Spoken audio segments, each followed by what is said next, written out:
Hello everybody, welcome to Monday Morning Must Knows. My name is Merlin Rothold, and here are several things to pay attention to for the upcoming trading week. Now, as a review, last week we saw some tremendous market volatility. A lot of political statements being made, and of course interest rate discussions, which caused that extreme volatility, and really I don't expect that to change at all going forward. Now, this week we have some huge market potential movers, and I'm going to start things off with the calm stuff. We'll start with earnings. There's only 175 companies reporting this week. Last week there was 166. It's fairly quiet, but there are some big names which may impact your portfolio. On Monday, you've got Nike reporting earnings. Tuesday is a big goose egg, and then on Wednesday, you have General Mills, McCormick & Company, and Paychex. Now, moving further into the week, you've got Micron on Thursday, as long as Constellation Brands and Walgreens Boots Alliance. And that is your entire earnings week. So very, very boring. Now, the next stuff is very interesting, especially when you take a step back and we look at the United States of America. Many say the greatest country on earth. It's the reserve currency of the world. It's America. Well, we're starting to show some chinks in that armor, and it's not really looking great with regards to GDP and economic growth. Now, we'll look at GDP this week because about 3 weeks ago, you have preliminary GDP, and then you have, I think, advanced GDP. There's these two readings of GDP, then you get your final, and then you get your revised. So we already kind of know what the GDP number is going to be, and that's most likely going to be a negative number. Now, why is this interesting? It's very interesting because on Wednesday, we get that final GDP number. That's going to be at 8:30 a.m. Eastern Standard Time. And as you can see on this chart, going back into 2020, and GDP was doing great. You had 4%, 6%. The previous reading there was like 6.9%. Everyone's like, yes, America, they're beautiful. And then Q1 of 2022, negative 1.5. I was like, gulp, oh boy, that doesn't look very good. Well, as we know, one of the basic ways that people measure a recession is they'll say 2 consecutive quarters of negative GDP growth. And as you saw on that chart, Q1 was negative. Okay, well, maybe Q2 will come out positive. Well, remember, there's 4 readings of GDP. You have the preliminary, you have the advanced, you have the final, and then you have the revised. Well, the advanced and the preliminary all tell you what the final GDP number is going to be, and they've both read negative. So what that means is we've known for 3 weeks that we're most likely going to have a negative 1.4% contraction in Q2 GDP for the United States, which means 2 consecutive quarters of negative GDP growth, which means what? Recession! Here we go, recession! And what's funny about that is Jerome Powell, Chairman of the Fed, has been saying for months, no recession, no recession, no recession, just rinse and repeat over and over again.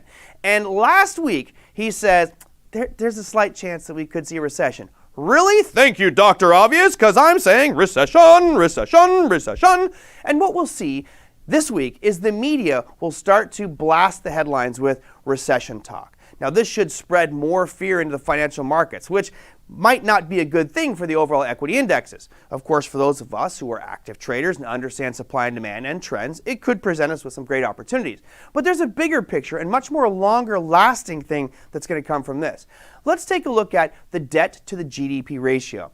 This means the amount of total government debt in conjunction with GDP or related to GDP. And you notice going back into the 1970s, we were down around, 30 to 1. Well, now we're at about 125 to 1. You can see that it's just surging on the right-hand side of that chart. Right now, approaching 140. Now, why is this important? I want you to think of a couple different countries. Think of Venezuela. I want you to think of Sudan. I want you to think of Libya. I want you to think of Lebanon. Now, these may be great countries, but as far as economic stability and being a financial powerhouse, none of those should ring a bell to go, man, Libya is just killing it in the financial markets. What an economic powerhouse Sudan is.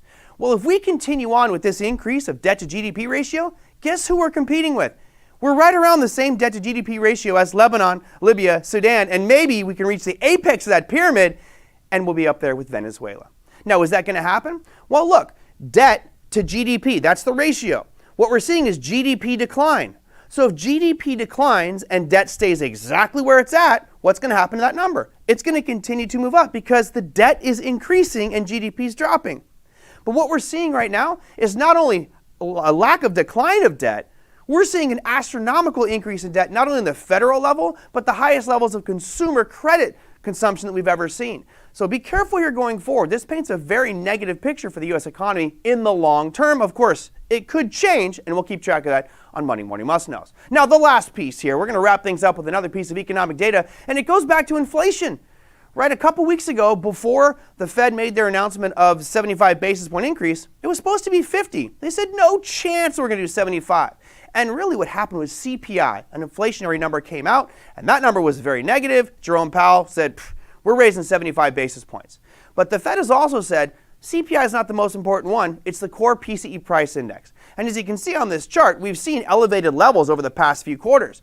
Right now, the expectation is that we're going to come out right where we were before, right around that 0.3%. So any change from that, any deviation from that expectation could create more waves. And if it comes above 0.3%, then what that does is it makes us think that the July meeting of the Federal Reserve could see much higher rates going forward. Again, could be 50 basis points, maybe 75, or even higher than that.